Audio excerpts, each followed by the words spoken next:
hábitos que intoxicam a nossa mente. Depois que eu terminar de concluir essa mensagem, depois você fala assim, mas pastora, e o que é que desintoxica? Vai lá na mensagem, que tem uma mensagem do pastor Fábio lá no aplicativo, desintoxicando a mente. Mas hoje eu vou falar sobre intoxicação da mente, aquilo que intoxica, aquilo que faz mal para a nossa mente. Gênesis 3, vamos lá. Ora, a serpente era o mais astuto de todos os animais selvagens que o Senhor Deus tinha feito.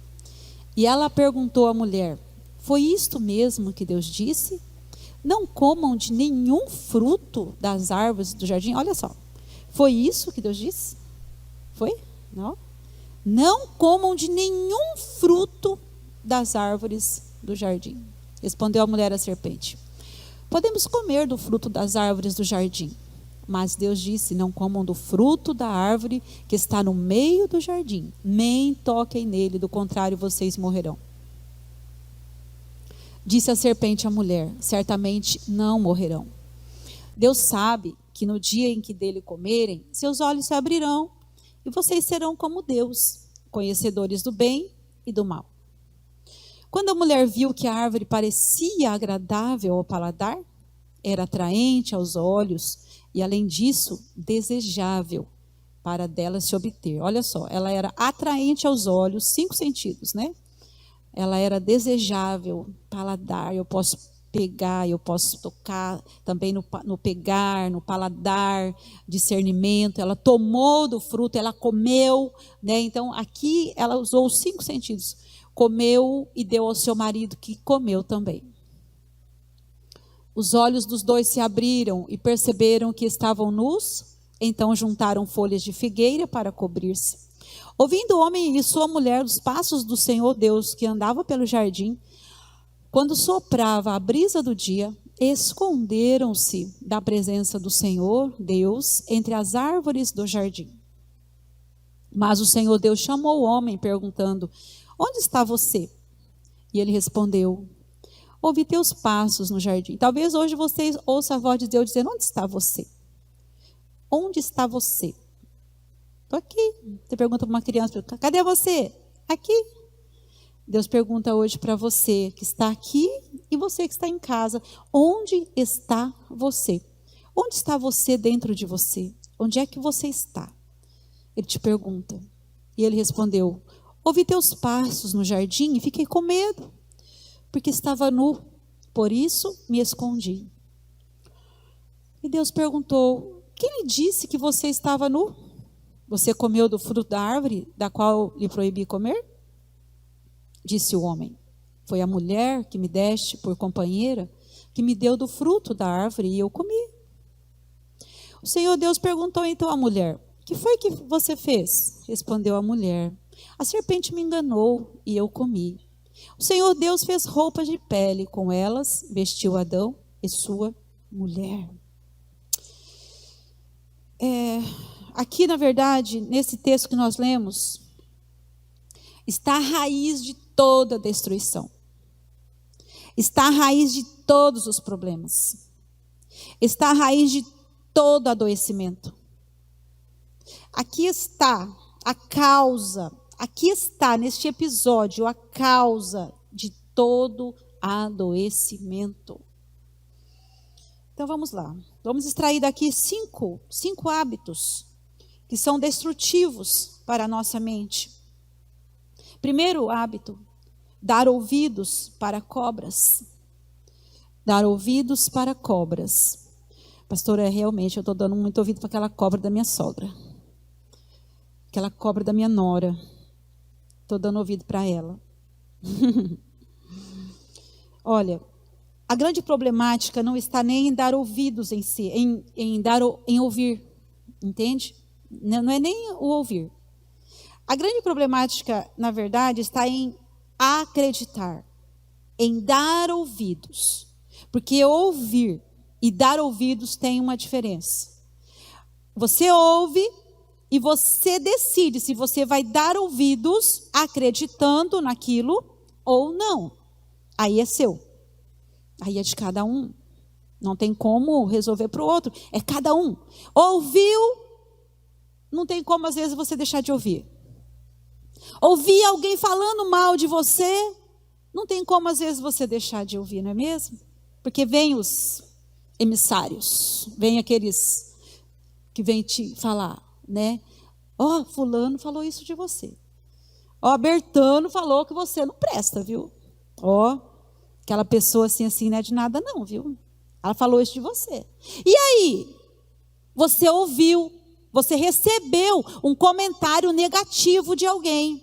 Fez bem para você? Com certeza não.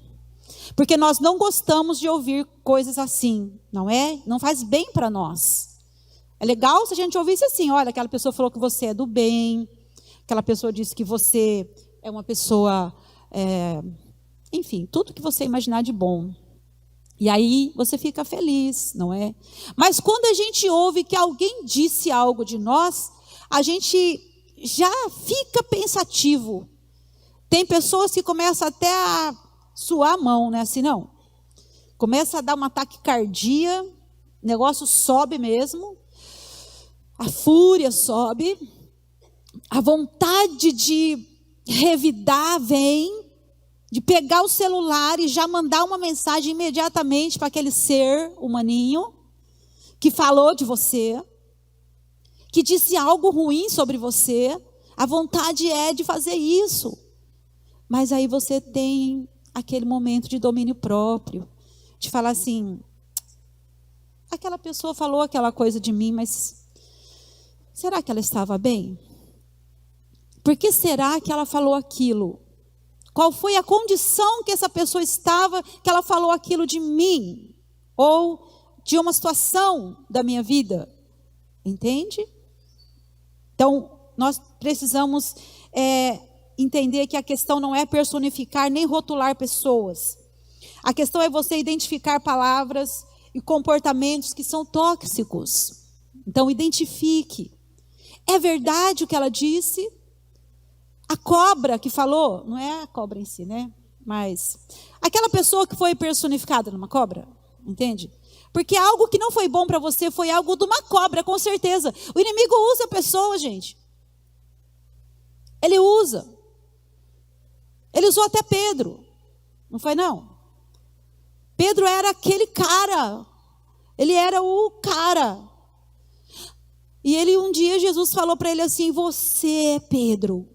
Sobre esta pedra edificarei a minha igreja. Quando ele revelou quem era Jesus, Jesus perguntou assim, quem vocês dizem que eu sou? Perguntou para os seus discípulos. Aí um disse, eu acho que você é fulano, eu acho que você é Elias, eu acho que você é eu acho que você é isso, você é aquilo. E Pedro disse assim, eu acho que você é aquele que Deus enviou, você é o Filho de Deus. Ele disse, Pedro, você não foi revelado nem por carne nem sangue, você foi revelado pelo Espírito de Deus, você teve uma revelação do céu, e sobre essa palavra eu vou edificar a minha igreja. Pedro foi usado por Deus, mas na sequência, uma cobra usou a boca de Pedro. Ele disse assim, Jesus falando que ia morrer, ele disse, não, o senhor não vai morrer não, nunca vai morrer, o senhor não vai morrer. Eu estou falando para o senhor não vai morrer. Ele disse assim, para trás de mim, Satanás, porque eu vim para morrer. Para trás de mim, Satanás. Não é que ele era Satanás, ele deixou Satanás usar a boca dele. Ele permitiu que Satanás usasse a boca dele. Será que você, na sua vida, ao longo da sua vida, ao longo do seu dia, você permite Satanás usar a sua boca? Você dá realmente permissão para a cobra usar a sua boca? Ou você dá permissão para emprestar os seus ouvidos para a cobra falar? Porque quem fica ouvindo cobra, é cobra também. Não queria falar nele, foi você que falou.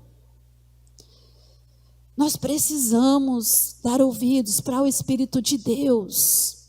Precisamos ouvir o Senhor. Você escutou alguém? Passe pelo filtro. Passe pelo filtro. É verdade isso? Isso tem a ver? Isso faz sentido na minha vida? Não faz sentido. Então eu vou jogar pro ralo.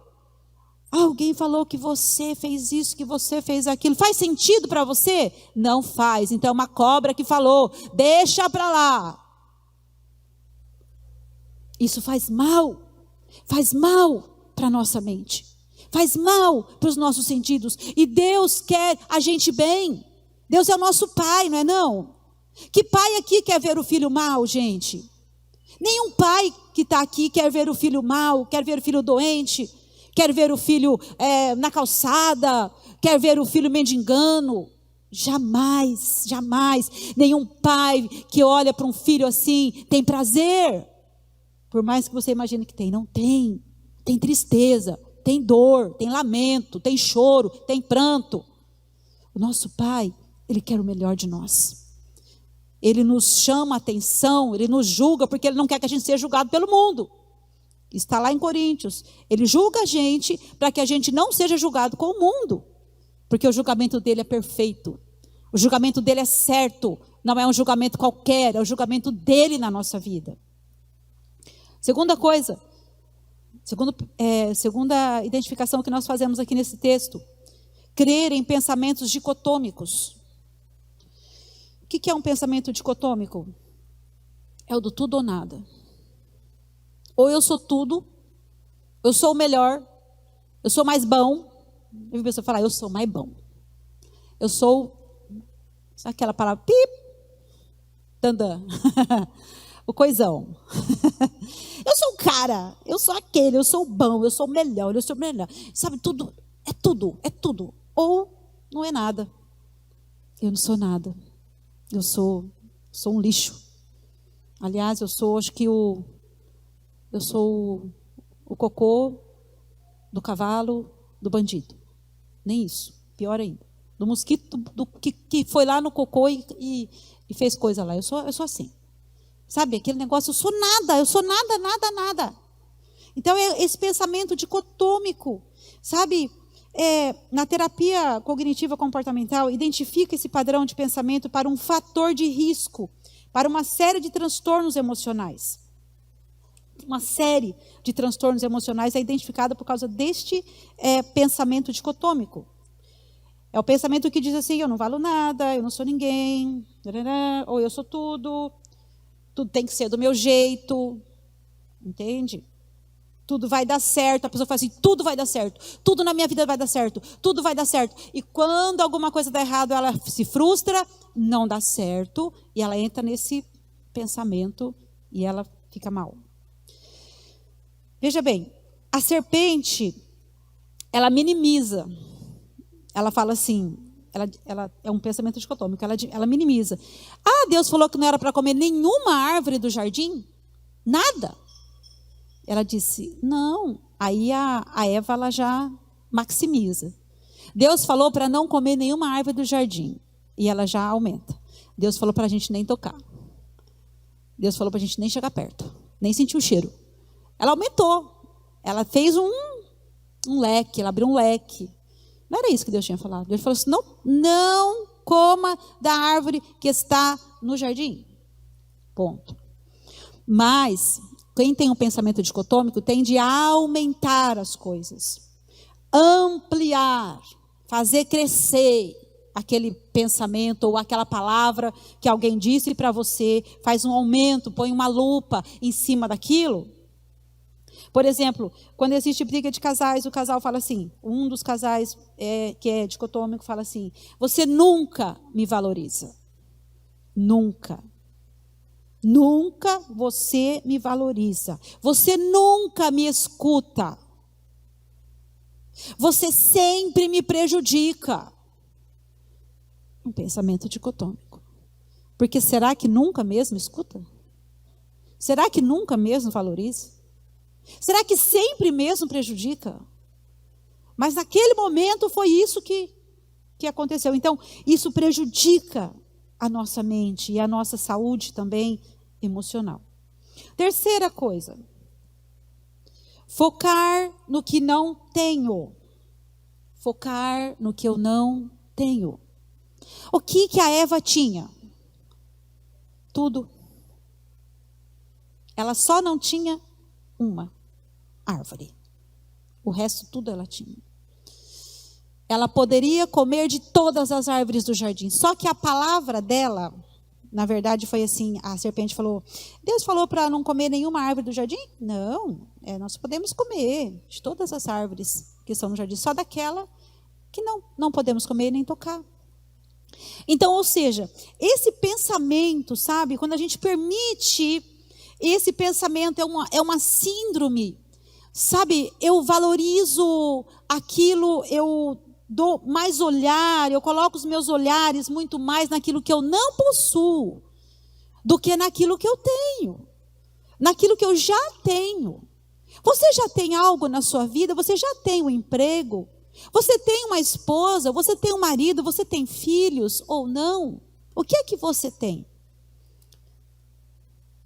Quando Elias foi ser alimentado por aquela viúva, ele chegou para ela e disse assim, o que você tem em casa? Ela disse, nada, eu não tenho nada, nadinha. Ele falou assim, peraí, calma, será mesmo que você não tem nada? Não, peraí, lembrei, eu tenho um pouco de azeite e um pouco de farinha. Então não é nada, então você tem. Já viu aquelas pessoas que olham no guarda-roupa e falam assim, eu não tenho roupa? Não olha para a pessoa que está do seu lado, porque não é ela, com certeza. Abre o guarda-roupa. Tenho nada de roupa. Não tenho roupa para pôr. Não sei o que eu vou pôr. Não sei. Vou contar uma coisa que aconteceu aqui nas meninas minhas. Se elas ficarem bravas, depois não tem problema, eu vou apanhar. Mas foi a Flavia que fez. Elas eram adolescentes e a Fernanda tinha comprado uma blusa nova. E aí a Flaviane colocou a blusa nova da Fernanda. Você pode falar para mim, deu briga, pastora? Quase deu morte. A Fernanda falou, pelo amor de Deus, você pôs a minha blusa nova. Eu nem usei. Ela disse assim, mas eu não tenho. Você não tem nenhuma? Não. Oxe, se eu não tivesse comprado, então você ia sair pelada? Você tem sim, olha lá no seu guarda-roupa, vai lá que você vai ver que tem. Aí foi uma briga boa, né? Porque eu tive que entrar no meio. Imagina, né? E sai pelado todo mundo, sai batendo em todo mundo. Vai lá pro seu quarto, vai pro seu, pronto, acabou, vai se resolver. Mas aquele negócio, eu olho para aquilo que eu não tenho, eu cresço os meus olhos naquilo que eu não tenho. Sabe? Mas eu não valorizo aquilo que eu tenho. Sabe aquele negócio da síndrome do Instagram? Síndrome de Instagram. Vai lá no Instagram, olha lá o Instagram do outro e fala assim, tá, meu Deus, a pessoa está prosperando, olha lá, Camaro amarelo. Tá lá com aquele carrão, meu Deus do céu, olha lá. E eu aqui com esse carro aí, esse Fit. Opa, Fit é carro bom, gente, para aí, não é? O Fiat 47. E eu tô aqui com esse carrinho. A gente precisa olhar para as coisas que nós temos e valorizar mais. Entende? Você tem na sua casa, valorize. Para de olhar para a grama do vizinho que é mais verde. Na real, né, gente? A grama do vizinho sempre é mais verde que a nossa. Você passa lá e fala assim, se a minha grama fosse verde assim. Aí você vai lá, um dia você descobre que aquela grama é sintética. Não é de verdade. Não é. Olha o versículo. Beba das águas da sua cisterna, das águas que brotam do seu próprio poço. Se você aprender a valorizar aquilo que você tem, a dar mais valor, mais olhar para aquilo que você tem, que você possui, a sua mente será mais saudável. Você não vai ficar frustrado olhando que os outros estão prosperando e você parece que parou no lugar, parou no tempo. Agradeça o que você tem. E você não vai viver frustrado, não vai viver com frustrações. Não foque, tem uma palavra que eu li de um pastor que ele diz assim, não foque em ter o que você quer. Foque em querer o que você tem. Vou falar de novo. Não foque em ter o que você quer. Foque em querer o que você tem, em agradecer ao que você tem. O que você tem pode não ser tão lindo assim. O que você tem pode não ser tão belo assim, mas é seu. Beba da água da sua cisterna. Parece que a mulher do outro é sempre mais bonita, né, irmão? Parece que a mulher do outro é sempre mais violão. Beba da água da sua cisterna. Agradeça a Deus por essa mulher que tem do seu lado. Parece que o homem da outra sempre é melhor, né, irmã? Ah, aquele sim é o cara que eu queria casar, viu? Olha. Ai, se eu pudesse voltar no tempo, meu Deus. Beba da água da sua cisterna. Agradeça a Deus, porque Deus deu para você. Deus te deu. É seu. O foco aqui, a felicidade não está na água em si, mas está no que você bebe da sua, no que é seu. O que é seu, você tem mais felicidade naquilo que é seu, que você possui. Quarta coisa. Não saber lidar com o medo. Emoções negativas. O medo é uma emoção negativa. O problema não é ter medo. O problema é fugir para o lugar errado na hora do medo. Medo todos temos. O medo, na realidade, ele ativa em nós a resposta de luta e fuga. O medo, ele é também importante. Porém, é um sentimento que ele vem para nós, mas nós temos que resolver e decidir para onde correr na hora do medo. O problema não é ter medo. O problema é para onde você corre quando você sente medo. Para onde você vai quando você sente medo? Ah, pastora, quando eu sinto medo, eu vou para uma golada. E ainda posto no Instagram assim, ó. Esse aqui que mata a sede. Sextou. Alguma semelhança? Quem mata a sede sua não é aquela coisinha, não, é Jesus. Ele é a água da vida. Ele é a fonte das águas da vida e é Ele que tem poder para saciar a sua sede, que cada vez que você vai lá, você bebe um pouquinho, não mata a sede. Vai lá, quer mais, porque é insaciável. E o pecado é insaciável. Ele não se sacia, não. Pode ver. A pessoa está entrando para um caminho de pecado, ela começa a olhar para uma... vamos usar o exemplo de um homem para uma mulher. Ele começa a olhar para uma mulher, ele começa a desejar aquela mulher, e ela parece ser muito saciável, e ele tem uma noite de prazer com aquela mulher, e foi muito legal, mas daqui a pouco não serve mais aquela mulher. Ele precisa de outra, e de outra, e de outra, e de outra, e assim vai. É insaciável, não se sacia. Nós só somos saciados em Deus, queridos. Nós temos a nossa sede saciada no Senhor, é Ele que sacia a nossa sede. Então eles fugiram, eles sentiram medo. Adão sentiu medo porque ele tinha pecado, ele ficou com medo e ele fez o quê com o medo? Se escondeu.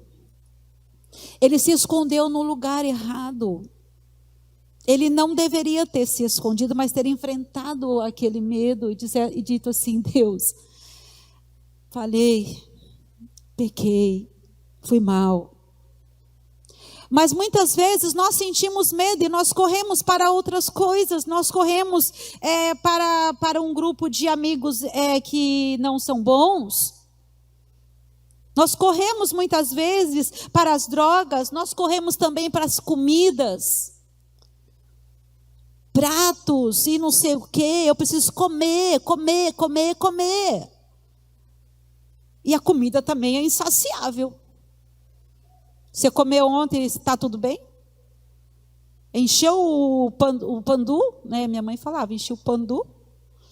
Fica com o barrigão cheio, daqui a pouco quer mais, e quer mais, e quer mais. A comida também é insaciável.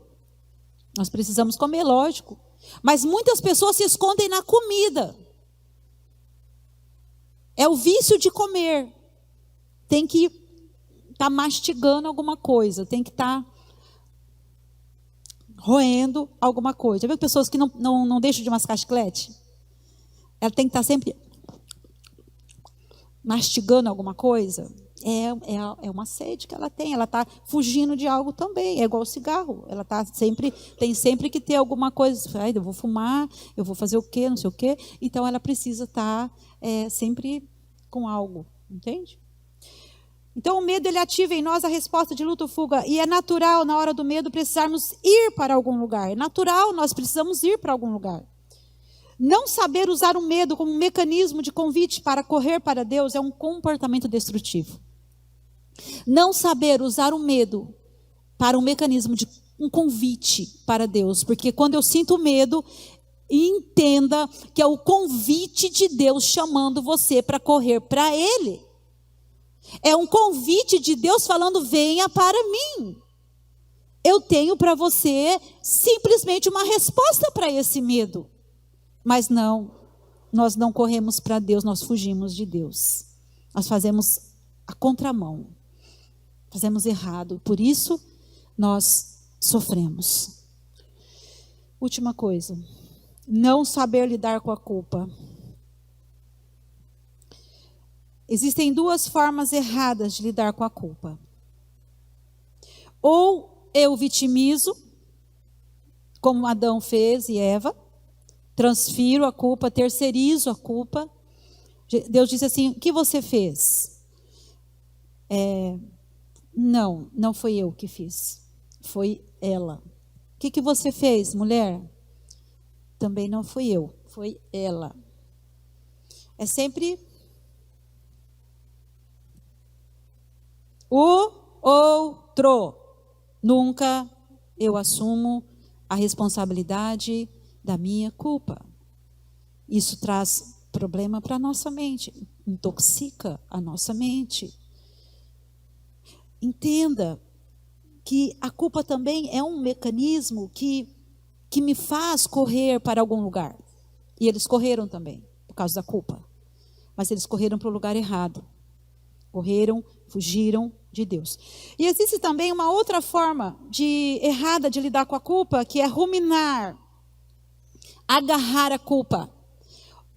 A primeira forma é você vitimizar, você achar que você não é culpado de nada, que o outro sempre é culpado. E a outra forma é você agarrar a culpa. Você dormir com ela, tomar banho com ela, comer com ela, sabe, ficar chorando com ela. Eu sou culpado, eu fui culpado, eu tenho culpa e tudo mais. Eu conversei com um rapaz recentemente e ele estava cheio de culpas. E ele dizia assim, eu não sabia o porquê da culpa. E ele disse assim, eu sofro demais. Por que você sofre? Porque eu tenho culpa.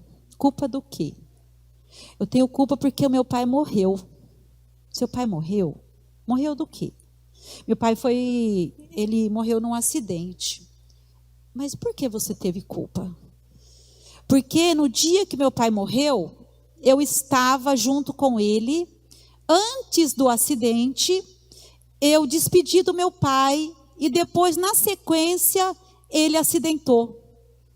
Uma culpa inautêntica. Eu disse, puxa vida, e você poderia fazer alguma coisa? E você se sente culpado porque seu pai morreu, depois conversou com você? Sim, porque se eu tivesse ficado mais um pouquinho com ele, ali, conversando, ele não teria acidentado. Não tem controle disso. Nós não temos controle dessas coisas. Não tem controle de falar, se eu tivesse ficado, se eu tivesse ido, se eu tivesse não sei o quê. Nós não temos esse controle. Então, não rumine a culpa e também não terceirize. O que eu preciso fazer então? Como nós podemos nos libertar deste mecanismo de culpa? Precisamos inevitavelmente desfrutar do perdão de Deus. Toda emoção negativa é matéria-prima e está nos chamando para experimentar mais da graça de Deus. Foi exatamente o que Deus fez sacrificando o animal. Ele trouxe esses filhos dele para experimentar da graça dele. Eles cozeram lá, pegaram figueiras para cobrir a nudez, mas não cobre, porque desde o Gênesis ele já nós já começamos a ter um entendimento de que sem derramamento de sangue não tem como cobrir pecado, não tem como perdoar pecado.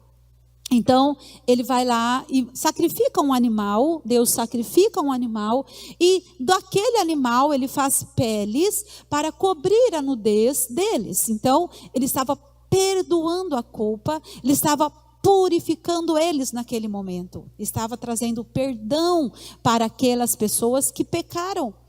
E aí nós vemos no Novo Testamento, Jesus veio também para nos perdoar da culpa, para nos purificar. Olha o versículo, pode passar o último versículo para mim, por favor. Tendo sido, pois, justificados pela fé, temos paz com Deus por nosso Senhor Jesus Cristo. Tendo, pois, justificado pela fé, nós temos paz com Deus por nosso Senhor Jesus Cristo. Por intermédio de Jesus Cristo, nós temos paz com Deus. Então é isso que nos faz voltar novamente ao entendimento de que eu não sou culpado, de que não existe culpa, que não existe medo que possa me travar. Não existe condenação. Em Romanos também diz assim que não há condenação, Romanos 8, para aqueles que estão em Cristo Jesus. Então, querido, se você está vivendo uma vida travada pelo medo, travado pela culpa, porque era eu que era para estar lá, era eu que era para morrer naquele acidente, não meu pai, era eu que era para morrer naquele acidente, não meu filho, não, querido, não. Arranque essa culpa, abandone essa culpa, tire esse medo, entregue esse medo, saiba que Jesus levou sobre si todo o nosso medo, Ele levou toda a nossa condenação lá na cruz do Calvário, para que eu e você pudéssemos ser livres. Nós cantamos aqui, eu sou livre, eu sou livre. Eu queria que os músicos subissem aqui, por favor, essa música do sangue, nós vamos só cantar um pouquinho ela, para a gente poder participar da mesa do Senhor. Nós somos livres, não existe condenação, não existe medo. Afasta de você isso e recebe do Senhor tudo aquilo que Ele tem para você, para que você tenha uma mente sarada, para que a sua mente seja desintoxicada, para que você não viva simplesmente como a síndrome de Instagram, como a síndrome de Facebook, como a síndrome disso, daquilo, mas que você olhe para Jesus, que você viva a sua vida justificado por Ele, porque Ele te justifica. Quando você coloca os seus olhos nele, Ele vai fazer algo novo na sua vida. Ele vai realizar em você a cura, a libertação, o renovo que você precisa. Só Ele é Deus. Só Ele é Deus. Eu quero que você feche os seus olhos. Nós vamos participar da mesa do Senhor agora. Quero que você analise você mesmo. Você está com o cálice aí?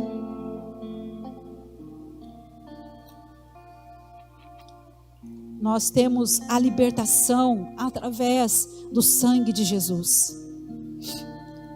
A palavra de Deus diz em 1 João, capítulo 1, diz assim: se eu confessar o meu pecado, Ele é fiel e justo, para quê?